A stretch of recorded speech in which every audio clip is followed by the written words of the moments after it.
Welcome. Today, Russian troops are digging trenches and fortifying their positions in preparation for a possible Ukrainian counteroffensive in eastern Kherson, a U.S. think tank has assessed.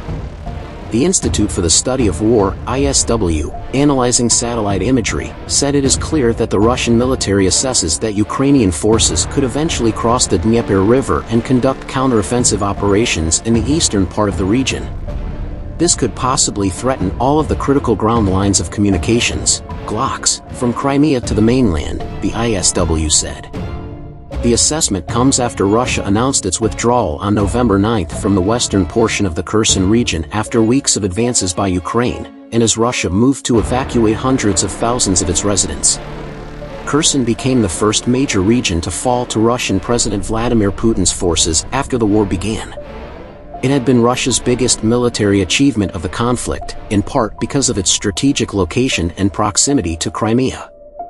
Kherson is one of 4 territories that Putin illegally annexed in September following sham referendums. Satellite images from Maxar Technologies, dated November 15, show Russian forces have been digging trench lines and concentration areas in eastern Kherson since early October in obvious preparation for the withdrawal from the west bank of the Dnieper River and Kherson City, the ISW said. According to the think tank, Russian troops are preparing either to defend in depth or to conduct operational or strategic delay operations.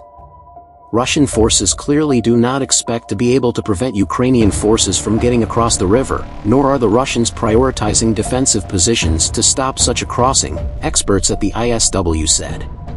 The Russian military is setting conditions for a protracted defense in eastern Kherson Oblast that could allow the establishment of a solid Ukrainian lodgment on the eastern bank of the Dnieper River. The satellite imagery shows that Russian troops have prioritized digging trenches and erecting Dragon's Teeth anti-tank defenses along GLOCs that connect Russian forces on the eastern, left, bank of the Dnieper River with southeastern rear areas in Kherson region and Crimea, as well as with eastern rear areas around Melitopol, Zaporizhia Oblast. Russia's military is setting up layered lines of defense while ramping up fortifications on and around the Kinburn Spit, suggesting that the leadership views the prospect of a Ukrainian counteroffensive as a serious threat, the think tank said.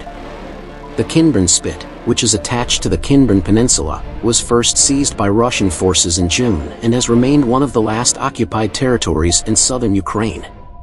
According to a statement by Ukraine's Operational Command South on November 18, the Kinburn Spit area has been the focus of enemy's life force, weapons and equipment.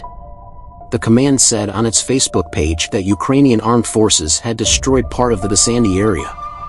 Natalia Humeniuk, spokesperson for Ukraine's Southern Command, reported on Monday that hostilities are currently taking place there. This is very difficult work.